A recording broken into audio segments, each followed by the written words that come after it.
Hey peeps, I'm James Buckler of Engage Pixel and I'm made entirely out of gingerbread. In this episode of my game Postmortem, I'm going to be talking about the pixel art in Captain Kaon, why I chose this art style and how I went about creating it. I achieved a look that I'm happy with, but there were a few mistakes and missteps along the way that cost me time. Stick around and I'll tell you all about it.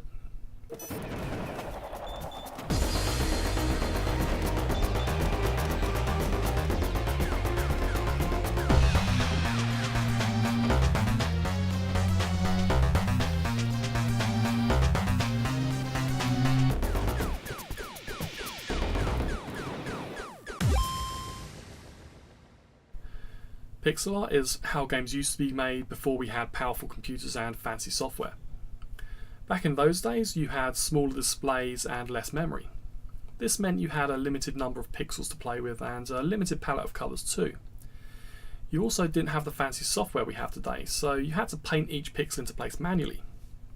Or does that click into place? Nowadays we have things like shaders and normal maps, bone deform animation, and they all do the heavy lifting for us. We have software packages like Photoshop, Substance Designer and ZBrush, and they help us create amazing art without the painstakingly intricate process. But only pixel art can give you that old school retro feel, that sense of nostalgia. When I started making Captain Kaon, I went back to the pixel art that I used to do on my Spectrum and Amiga when I was a kid. Art is my strength, but pixel art is something that's in my comfort zone, and I can do it well enough that I can make a decent game. It was a style I could immediately work with and wouldn't need to spend weeks or months on study and practice. It's important in game development that you maximise the resources you have to full effect. If you push too far outside of your skill set, you're starting to take a gamble. In the highly saturated indie market, you really need to pick and choose when you take a risk. A little bit of gambling is okay, and playing it safe is no guarantee of success, but you need to carefully choose where you push the boundaries. Pixel art itself can be a bit of a gamble. It has retro cool, but it only really appeals to a niche of people. When it comes to visuals, it's easier to get a wow factor in 3D than it is in 2D. You can make some simple 3D art and then pick a third-party shader to give it a specific style, and you'll have something that looks cool in a short amount of time. In fact, there's a shader for Unity that makes your entire 3D game look like it's made in pixel art. It's less work and therefore less expense to use these modern techniques. Generally, this makes it a good idea. It's less risk and has a higher chance of reward. Ultimately, my choice to go with pixel art was a personal one, and I underestimated how long it would take to get the art done. With pixel art, you need your skill level to be at least 9 out of 10 to get the visual wow factor that will sell it. This is where I had my first problem, as my skills are about a 7. It took me a long time to get each piece of artwork done, and I spent a lot of time redoing it when it wasn't good enough. In the end, I spent an unnecessary amount of time on a difficult art style and came up short.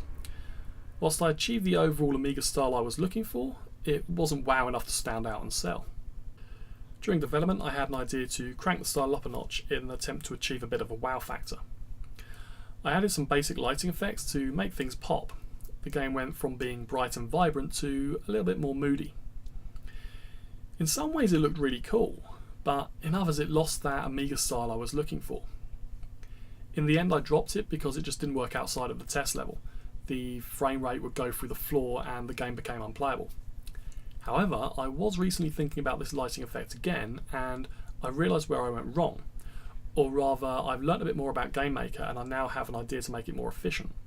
Hopefully I'll be adding this in a patch at some point. So what about the art I created for Captain Kaon? Well, this is the original ship that I did for my first playable.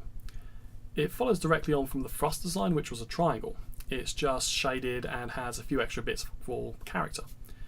I tried a 16 square sprite to begin with, as this scale would let me put more stuff on the screen, but it turned out a bit too small on the PC screen and almost impossible to see on the phone screen. This one is 32 square, which was spot on.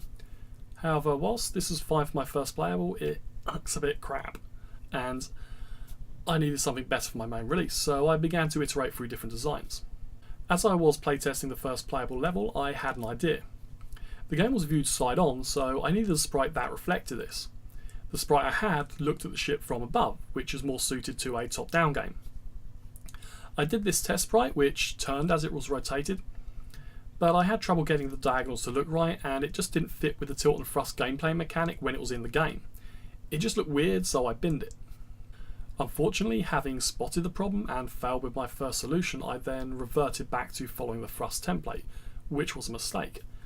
I should have tried to come up with a few more solutions to this problem and then iterated on it until I had something that worked.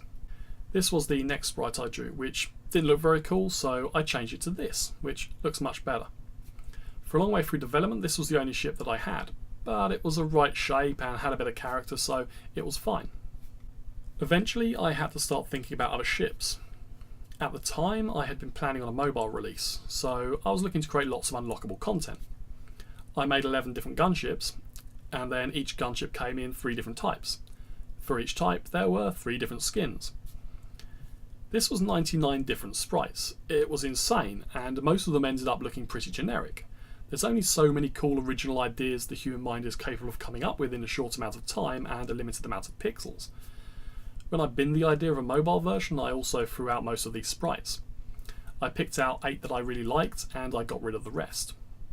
With all the work I'd done on the gunships, I had forgotten about the side-on problem. I had dismissed the 360 turning ship because it just didn't fit with the gameplay, but I hadn't asked myself if the final ships actually did. They followed on from the form that thrust took, and this was a little confusing. When you first pick Captain Kaon up and you look at the sprites, you instinctively think it plays like a twin-stick shooter, then you try to play it that way, which doesn't work. It also doesn't help that you can fly the ship one way and shoot another, like a traditional twin-stick shooter. The art needed to communicate the tilt and thrust gameplay and the gravity mechanic, but it just didn't.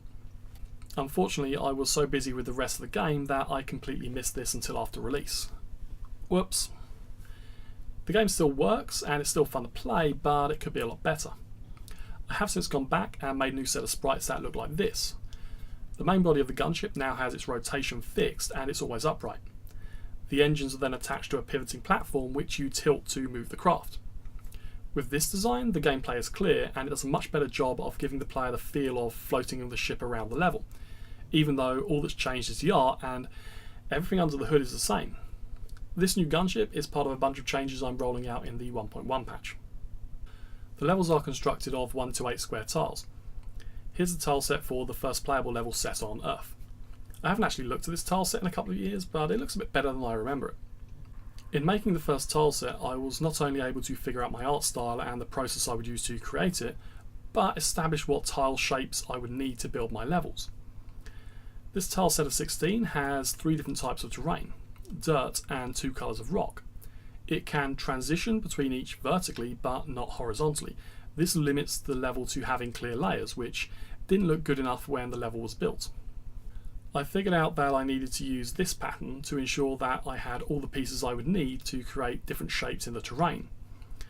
I could also combine different terrain by having one base colour and then having tile sets where it was combined with different colours. This ensured that all the levels looked different and there was plenty of visual variation. However, I ended up making quite a lot of tile sets, and potentially there was far more than I actually needed. Given that each one took a few days to actually create, I would likely have saved myself at least a couple of weeks by just doing the ice and one of the rocks. This would probably have given me all I needed to create the levels. Each tile was created from individual rocks that were then layered together. I first created a set of different rocks. Then I arranged these rocks into lines that could be stacked on top of each other, making sure the edges matched and would tile correctly. This formed a base tile. I could then remove rocks from different layers to create different shapes that I needed. Because the base tile already tiled correctly, any shape I created did as well. An important aspect of your pixel art is the colour palette. Unfortunately, when I did the first set of new tiles, I made a little mistake. The Earth looks fine, but when I did the new ones for Ceres and Mars, I got my colour palette wrong. The colours had the wrong saturation level, and this made the whole game look a little bit washed out. I also didn't create enough of a difference in brightness between each shade. Without a strong contrast, it made everything look flat. For pixel art to pop, it needs to stand out and look three-dimensional. To do this, you need a good variation in brightly lit colours and dark colours that are in shadow. This means getting your colour palette right. So I had to redo them, which was a lot of extra work, but the new tile sets look much better. You can see here a clear difference between the two. Using a 1:8 square tile set meant that there were a lot of hard edges around the levels and everything looked a little bit square. Here's what a level looks like without any detail added. In some ways this is good, it makes the path through the level clear, but it also looks unnatural, so I wanted to pretty it up a little bit. Here are the trees I did for the earth levels, and also did some stalactites and stalagmites which help break up the lines of the level a little. When I created the diagonal corners, I also saved some time and texture space by adding these stalactites and stalagmites directly onto the tile. To make the level seem lived in, I did this tile set to litter the level with buildings. It looks like a mess, but it's actually capable of creating a vast array of different combinations, so the player would always be seeing different buildings throughout the levels. The problem I had with all these detailed tiles is that they were 16 square. Adding all of them in took ages and added more than a day's work to the creation of each level. As I had over 30 levels, this meant I was looking at spending more than a month adding in all these little tiles. This wasn't worth it. The wide variation in different buildings didn't add anything to the game, nor did all the individually placed stalactites and stalagmites. In the end, when I had to redo the tiles because of the colour changes, I changed the decorations to be 1:8 by 64 and then did a couple of variations of each. These were much quicker to place and still look just as good. I also replaced the buildings at the same time with ones that could take damage from the player and start to smoke. The final levels looked much better, and I would have saved myself a considerable amount of time if I had just done this to begin with. Of course, development is as much a learning experience as it is an iterative one. You need to try things out and make mistakes along the way to figure out what the right thing to do is. You can then carry this through to your next project. So that's the story of how I created the pixel art for Captain Kaon and some of the mistakes that I had along the way. I hope this has helped you understand a little bit more about pixel art and given you some useful information if you wanted to make your own game. If you have any questions at all, then ask them below and I'll try and answer them as best as I can. If this video was helpful and you found it interesting, then it would be great if you could give it a like. If you have any friends at all who you think might be interested in it as well, then it would be awesome if you could share it with them. If you want to support my channel and this video series, that would be fantastic. Pop over to Steam and pick up a copy of Captain Kaon. I hope you enjoy it. I'll be back with another game post-mortem video next week where I'll be talking about theme, something which is often confused with setting but is actually quite different. It's a deep and complex subject which I'm going to try and cram into a 15-minute video. So hit subscribe and follow my channel to see it. Until then, enjoy playing games and I'll see you next time. Bloody buggering hell. Going back to the top and re-recording the entire thing. I achieved a look that I'm happy with, but there's a fucking car going past. God damn it, it's like 10 o'clock at night, why are there cars driving around this fucking village? In some ways it looked really cool, but in others it lost the art style, the Amiga style I was looking for.